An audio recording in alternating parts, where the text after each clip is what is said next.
Bonjour Christophe. Bonjour Jean-Marc. Bienvenue à Rouen, bienvenue à Armida. J'ai beaucoup de plaisir à t'accueillir. Merci. Ici, sous le titre des initiatives positives. Alors parle-nous déjà un peu de toi. Eh bien, je m'appelle Christophe, je suis normand. Ça commence bien. Voilà.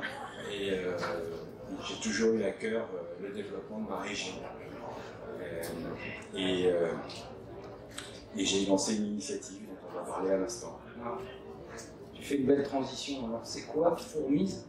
Et surtout, explique-nous ce nom Fourmise. Pourquoi ce nom? Et qu'est-ce que c'est? Eh bien, Fourmise vient des fourmis.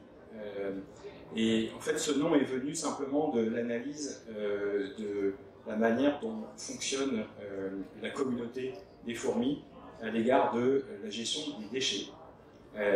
Puisqu'en fait, il suffit d'observer que toutes ont une mission dans la communauté.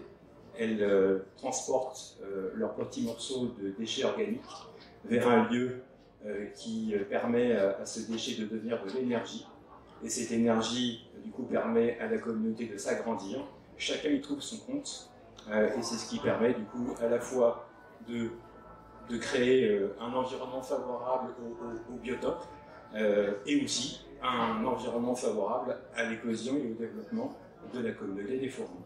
Donc du coup, on s'est dit, mais pourquoi pas imaginer que les fourmis deviennent des fourmis et qu'on transpose le concept aux citoyens, aux entreprises, et qu'au fond, quiconque amène le bon déchet au bon endroit se trouve récompensé, et ceci au bénéfice de la communauté au sens large du terme. D'accord, donc vous avez copié un peu le modèle des fourmis, le modèle de fonctionnement des fourmis. Alors ça se traduit comment dans l'entreprise?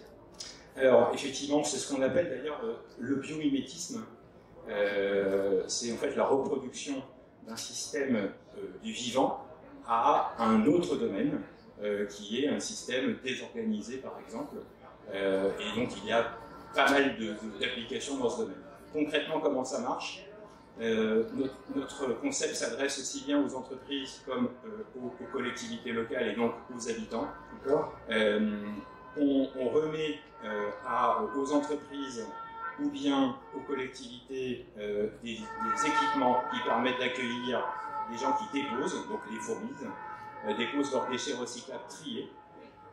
Si c'est bien trié, c'est pesé, et le poids devient une récompense qu'on appelle des mises.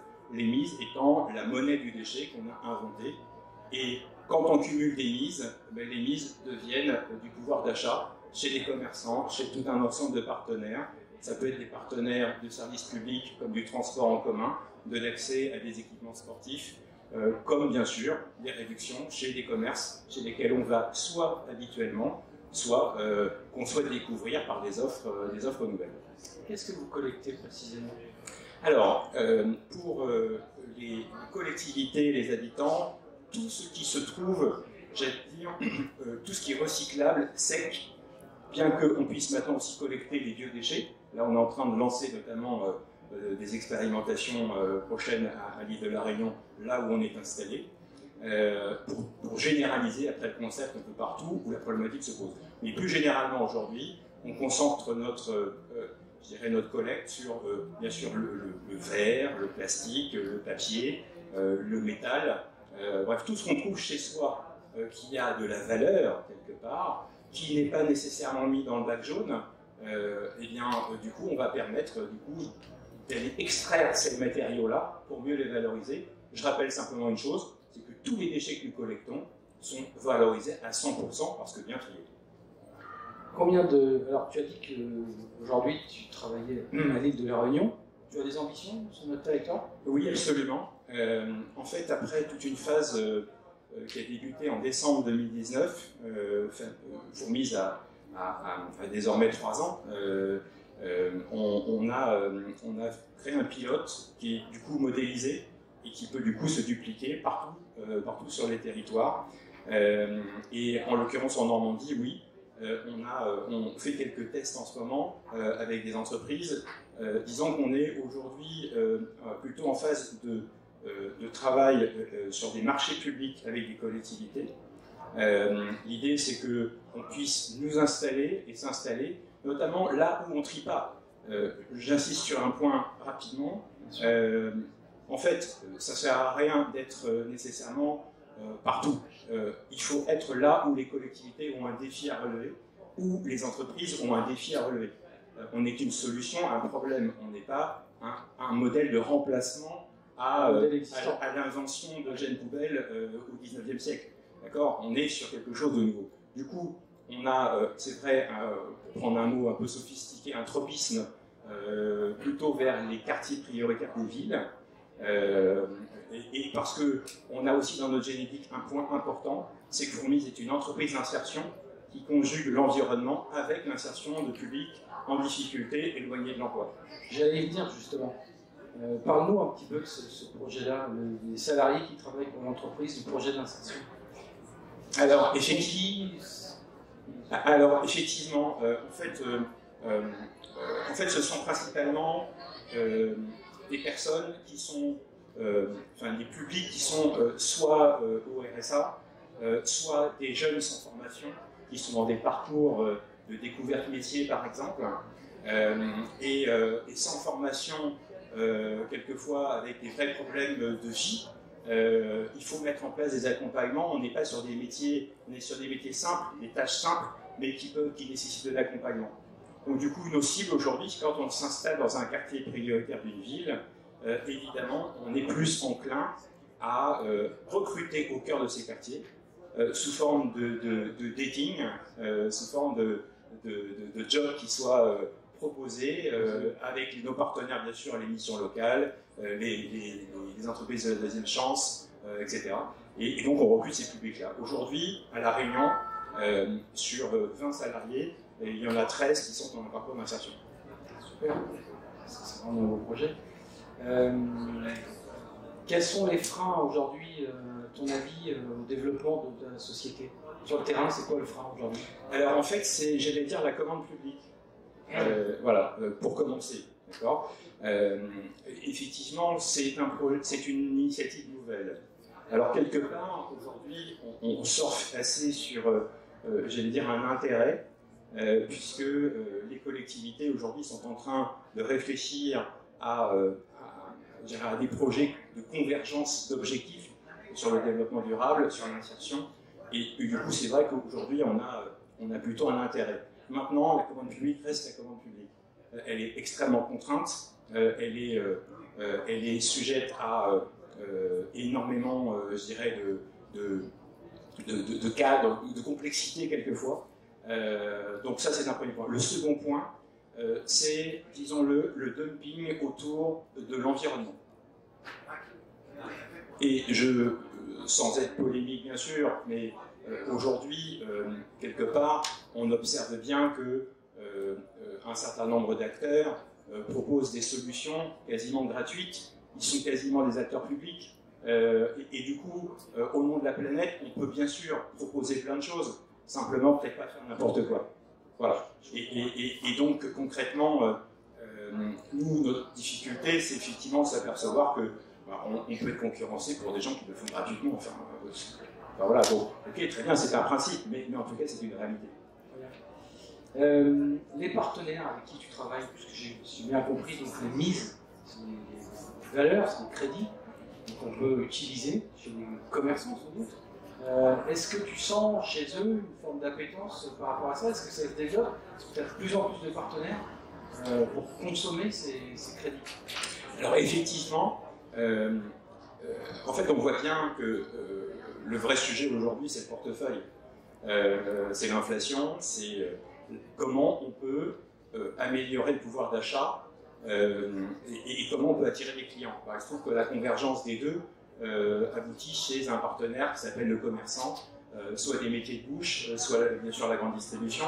Mais si on veut mettre aussi un peu de sens, on peut aussi travailler avec des artisans et des acteurs comment dirais-je, de proximité. Donc effectivement, on couvre tout le budget familial et il y a un vrai intérêt pour ce qu'on fait, notamment dès lors qu'il s'agit d'attirer de nouveaux clients ou faire vivre de nouvelles expériences. Bon, vous avez placé l'humain en fait finalement au cœur de votre dispositif.